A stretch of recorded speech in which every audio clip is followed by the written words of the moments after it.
came out in 2015 and everyone was like...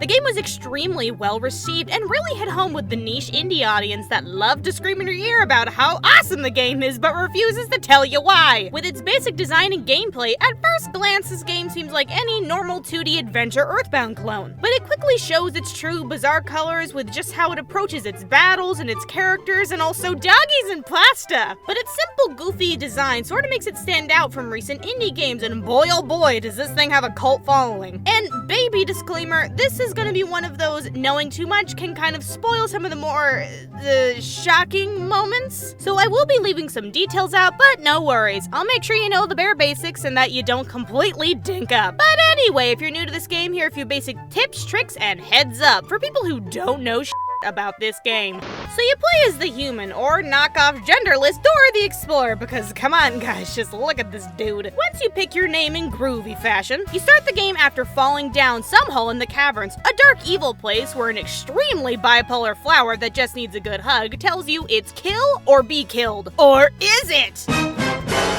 Well, that's later up to you, you idiot. But after that little confrontation, you meet Goat Mom. And then stuff happens. Like I said, this game is hard to explain without spoilers. But basically, you're stuck in the ruins with reject characters of failed Cartoon Network pilots, and you have to find some way to escape the ruins because the real world is so much better for some reason. The real world doesn't have goat moms. But along the way, you'll meet bad puns, cold spaghetti, hoi, anime, emotionally damaged fast food employees, sexy rectangles, game over screens, what the ultra platonic relationships, no for reals guys, flexing, snails, really great music, eternal cheese, questionable fashion, more snails, friendly spooky ghosts, and determination. Now, the story is quirky, but it isn't all Quark sailing on the SS Quark to Quarktown. No, as goofy as the story is, at its core, there is a living, breathing lore going on with some very emotional moments and complex characters. There's some things about the conflict between humans and monsters, forgotten monarchs, and a bunch of other stuff. The game will go from wacky to emotional to hot dogs to just straight up rude, and then wacky again. But this is a very deep game, guys, and while the core story is straightforward, this world has a lot to offer and is extremely a puppy!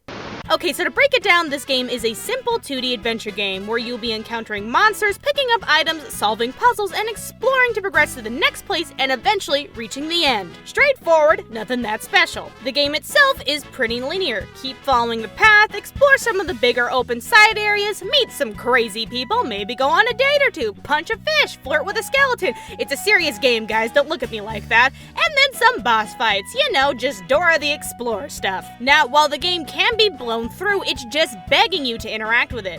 Like most, if not everything, can be interacted with, and this game will reward you for doing really random stuff. So it's important to explore all areas and just interact with everything. This game is big on action and reaction. Provoking the game will get you the best time because this thing is sassy. I recommend interacting with interesting things at least 3 times to see what will happen. Now warning, the game will mess with you. It likes to break the fourth wall a lot and gets really trippy really fast, so pay attention and just know, no, it's not a glitch.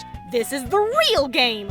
Okay, so gameplay-wise, you're gonna come across enemies randomly while walking around. Now, you get 2 choices when it comes to fighting, and it's best you stick with one or the other through the whole game, and I'll explain why later. You have the choice of sparing or attacking. You also have your items to heal and just normal RPG stuff. You got points and stats, kinda, yeah, RPG stuff. Now, attacking is pretty basic. Hit the button again when it's in the middle of the thing, and ta-da, you just beat a frog to death. Now, the act button is where things get a little more vibrant. Acting on enemies will let you talk out the situations with a few options and make the enemies come to some self-realization and will let you spare the enemy when it's time, and ta-da, nobody gonna die today. But you know you're doing sparing right when you leave the battle with no experience points, you limp noodle. You also just can't pick actions randomly. Each enemy requires you to pick certain actions in a certain order to get them in the mood. Pay attention to the dialogue boxes to understand the enemy's needs. Now, regardless if you fight or act, after each action you will do the heart minigame.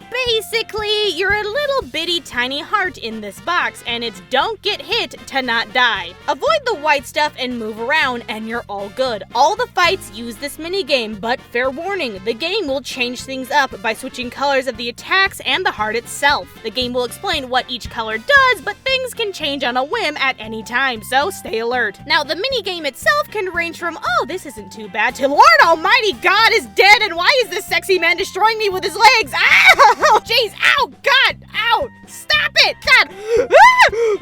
Excuse me? Dying can be very common, especially if you suck at avoiding stuff. It's get good or else, because this is basically all of the gameplay. Stay determined, kids.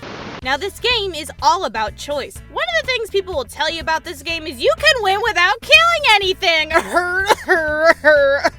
And yes, that is true. But this game technically has 3 different ways to play it, and 3 majorly different endings depending on how you fight and the choices you make. The community has taken the pleasure of calling this the Neutral Run, the Pacifist Run, and the Genocide Run. Was being a jerk run not an option, guys? Come on, you had to pick Genocide? Now, depending on what run you do, will alter the game like crazy. Like really crazy. You'll fight different characters, certain things will and won't happen, and this game really leaves it up to you what kind of experience you want. Now, when playing the game for the first time, you will automatically be put into the Neutral Run. Playing Neutral is just not fighting enemies, but rather talking out the situation. You'll get the good ending, the day is saved, the story is over, yada yada yada, here's some confetti, you nerd.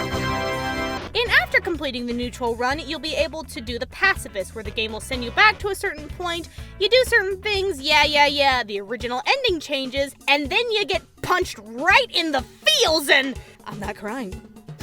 I'm not crying! Get the mic away from me, I'm not crying! Are you okay? I'm not okay, it's a stupid f***ing flower! Calm down, it's just a game. You're just a game, what do you know? You're just a stupid cashew!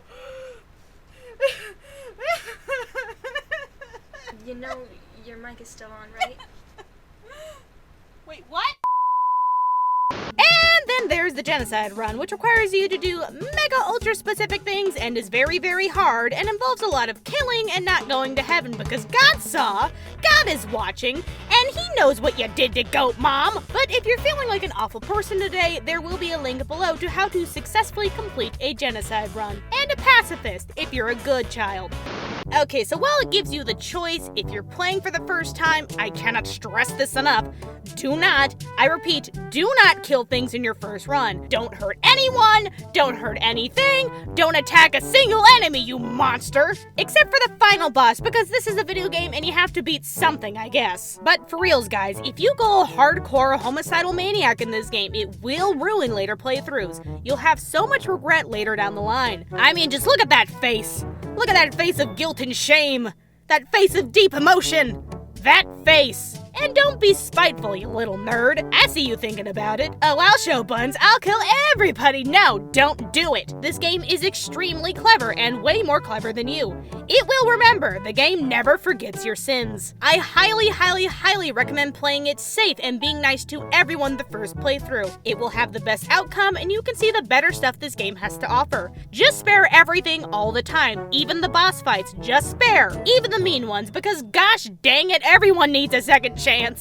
So as you explore, you'll be picking up items here and there. Now, the game really won't tell you what each item does exactly, and that's okay. Who really needs explanations all the diddly dang time? But some items you will be able to equip, and it will help during some battles. Like the manly bandana and the tutu. Yes, a tutu! It's a serious game, you guys, but I highly recommend wearing everything you can get your hands on and try to figure out what exactly each item does because they can be pretty useful later down the line. Now, like I said, the game is pretty linear, and while there are extra goodies to explore along the way, this game will not stop you from backtracking to older locations. It's also a good idea to backtrack often because you can interact with older characters for some fun stuff, get some new items, and when I mean back, I mean way back. Technically, you can backtrack to the very beginning of the game, but don't be afraid of parts of no return, kiddo. This game knows you want to go back and get funky with the skeletons. Oh yeah, it knows. Okay, so here are a crap ton of tips and things you should know before you get started. Always stock up on healing items whenever you can because you will need them. But don't use the Butts Pie till the final boss, and save a little something from the Spider Bake Sale, you'll know when to use it. Use the check option for all new enemies for tips on how to spare them. When the enemy's name is yellow, you can spare them and show mercy. Date the skeleton, you nerd!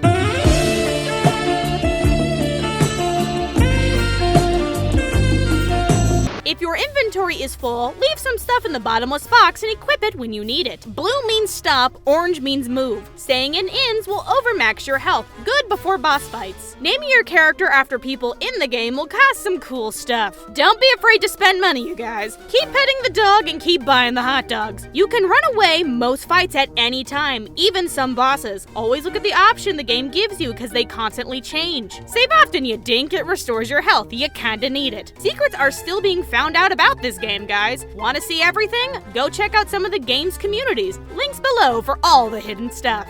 So while Undertale is an extremely memorable experience with interesting, quirky characters and heart-wrenching moments, at first glance it doesn't seem like anything special, and the borderline punishing nature of your choices can be a little intimidating when you first play. But my god is this game entertaining, and shows that even the smallest, simplest games can overshadow massive big-budget titles when they are made with care and passion. Undertale is a game that thought outside the box. It's clever, creative, and shows that it's not about graphics or scale, but thoughtfulness. And I hope this Basics Beginner's Guide makes your gaming experience a little better. So please rate, comment, and subscribe, and I hope you have a fantastic day.